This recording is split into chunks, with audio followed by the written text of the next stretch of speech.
Hello and welcome back to the Watford Way. Today I'm delighted to be joined by Anthony Joseph from Sky Sports News, who has been on the ball with the Watford stories this summer. Anthony, I know you've been very, very busy today and still are as we speak. How are things in the transfer window at Sky at the moment? You must be absolutely frantic, especially today with all of the Watford news.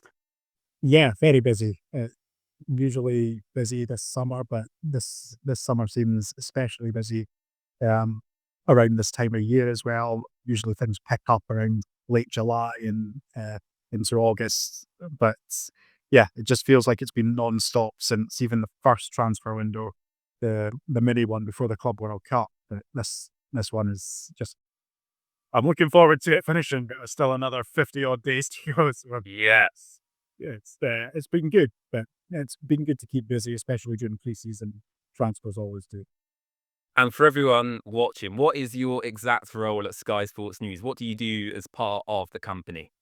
Yeah, I'm the news editor at Sky Sports News. So my job is to sort of oversee what we can and can't report on the channel, and then also report on my own stories as well. And during the transfer windows, I sort of come off that main role and work solely on our transfer desk and lead that with uh, Lyle Thomas and Zinny Boswell, and yeah, part of the transfer news gathering team as well.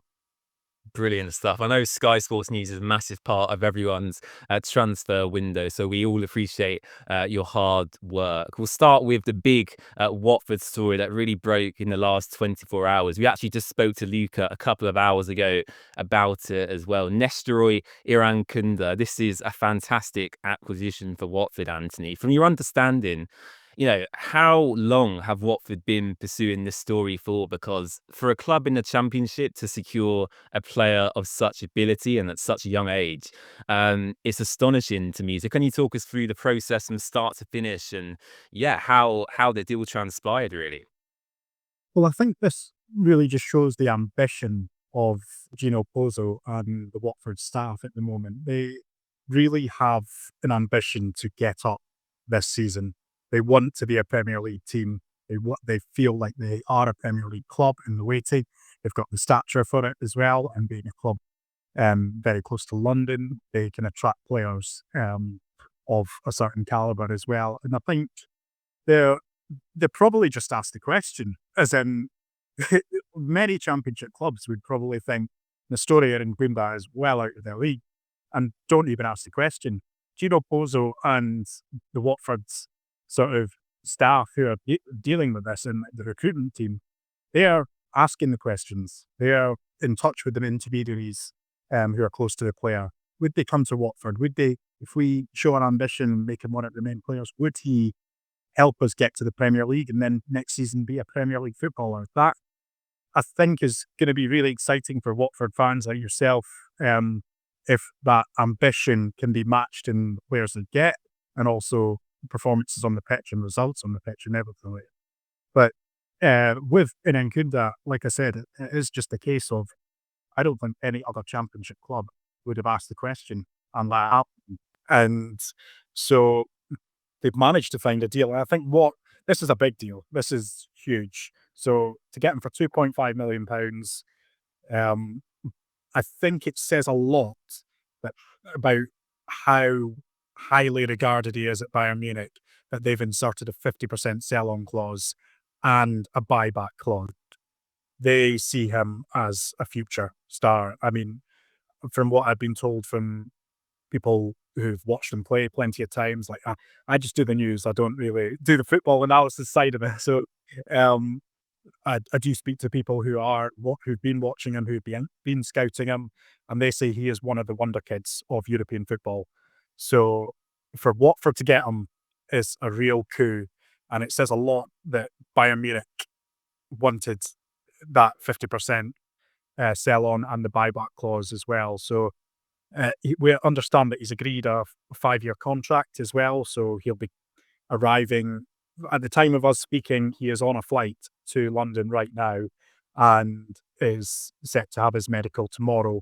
So and finalised without, as long as there's no hiccups. that move should go ahead. And I think it's a massive, massive transfer for Watford.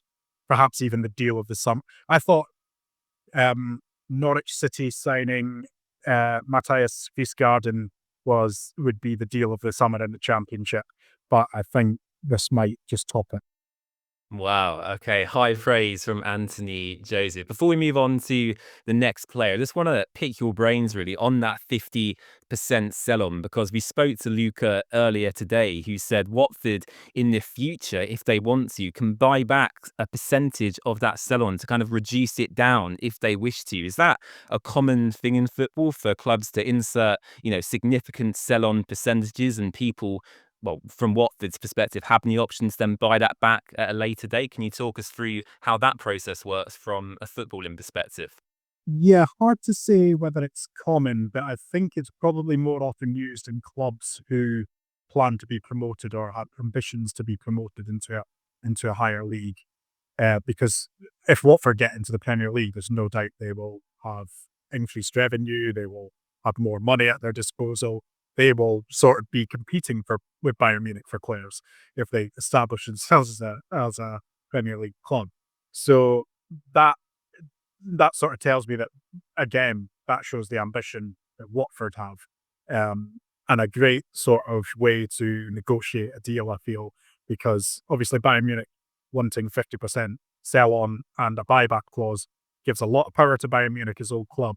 Yeah. And Watford understand the position they're in, that they've accepted that, but they want to negotiate it with certain terms, that if they become a Premier League club, if they increase their own status as a Premier League club, they can compete with Bayern Munich for transfer fees and wages and things. So that will change the dynamic dramatically.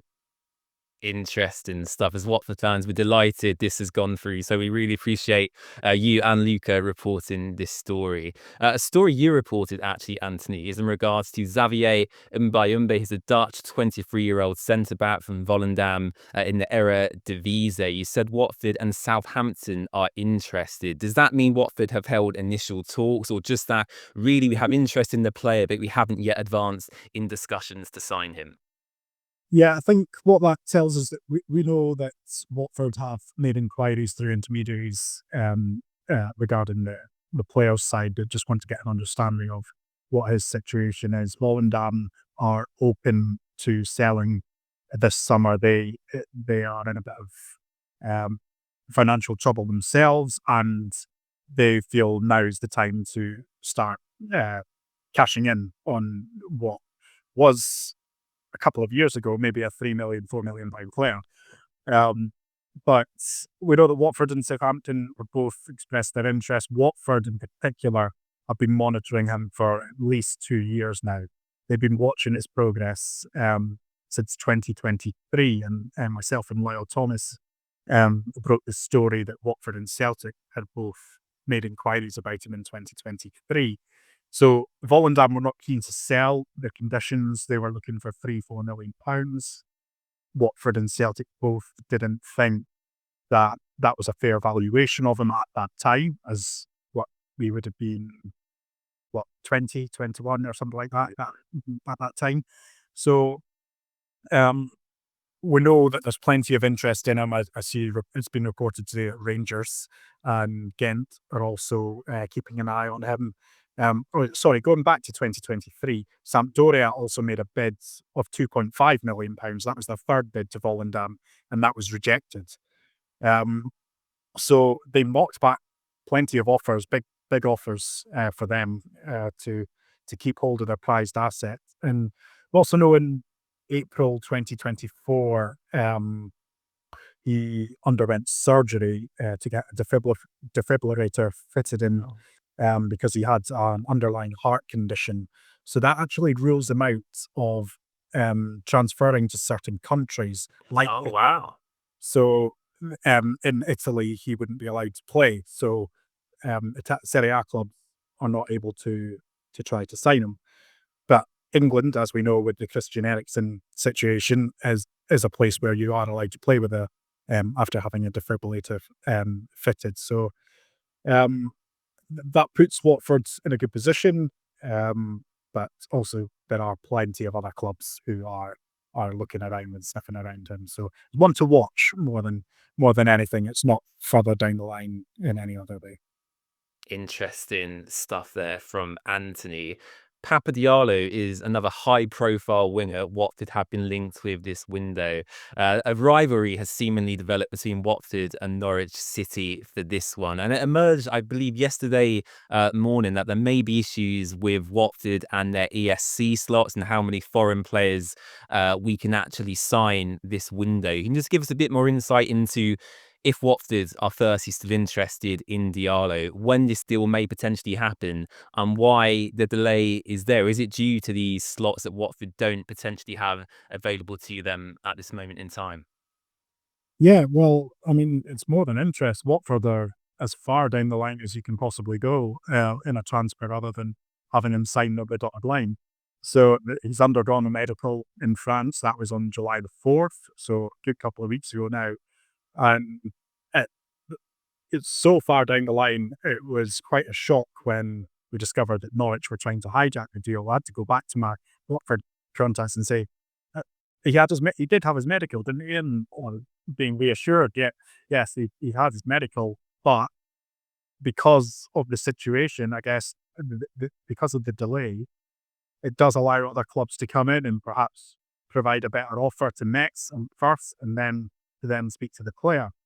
So Norwich, who are also very keen and making some big moves in this transfer window to try and gain promotion to the Premier League, they are trying to hijack the deal. They are in talks with Metz. They haven't agreed a deal with Metz though. Watford have agreed a £4.3 million deal. So um, the situation with the visa is he doesn't have enough points at the moment to obtain a work permit for the UK. Once, because Mex have been in League Two, the second tier, for the last 2 seasons. But as soon as he plays one game in League A, which starts on the 15th of August, he will have enough points to sign for any club in England. And well, it doesn't mean that he can't sign for a club in England right now. It's just a lot harder to apply for a visa, and it probably would take as long as a month or perhaps even longer to obtain that work permit currently. But it will be very easy once the French league has kicked off. So it is a bit of red tape. It is a bit of so many technicalities to it. It's quite boring. The whole I've tried to put it into layman's terms there, but even when I was reading it, I had to reread it and reread. So how does he not qualify? That kind of thing. Even some of the contacts I was been speaking to are part of these deals, where having to double check certain things before I was putting it out or before I was relaying it to me. So yeah, it's just one of those things that post Brexit, I guess, that we have. So a lot of clubs are finding the issues post Brexit, and that's just one of them. So one potentially to focus on later in the month into August for Papa Diallo, it seems. Luca Kamgard is where we'll end today, and Watford are close to signing him. In fact, we may announce him at any time, even when we're recording this video. His medical's been completed. A 6'3" left-footed striker, 22 goals in the Danish second division last season. Is he the real priority target for Watford in that striker position this window? Was he first on the list, if you will, in Watford's pursuit for a new number 9? Yeah, and he's been first choice for quite some time. And again, with the sort of work permit issues, they've found a way around it. And a lot of people, I've seen a lot of people from other supporters of other clubs who are criticizing it or suggesting something dodgy is going on. It's important to know that Watford are not doing anything dodgy here. They are literally just taking advantage of their circumstances. Their owner also owns Udinese. And like many other teams who are, I know Watford aren't in a multi-club system, but like many teams who are part of a multi-club system, they sign players regularly and send them out on loan to another club. Chelsea sign players all the time and send them to Strasbourg, for example. It's a loophole they're using to get him a work permit. So once he's had his year in England, he'll be eligible for a long stay work permit, and that is the key thing here. Watford have agreed it. Sorry, Udinese have agreed a deal to sign him from Odense BK. He's a Denmark under-21 international. He's going to join Watford on a loan with an obligation to buy next summer, and he's had his medical already, and it's just a case of waiting for the club to announce it now. All right, super stuff. Anthony, it's been a pleasure speaking to you today. I know you're very busy, so we appreciate your time. For people who don't know, where can they find you across social media? All right. My Twitter handle is Anthony R. Joseph, and my Instagram handle is Anthony R. Joseph 91. Super stuff. Anthony, thank you for your time. We really appreciate it. And yeah, keep up the good work with Watford this window. Thank you very much, James. Cheers.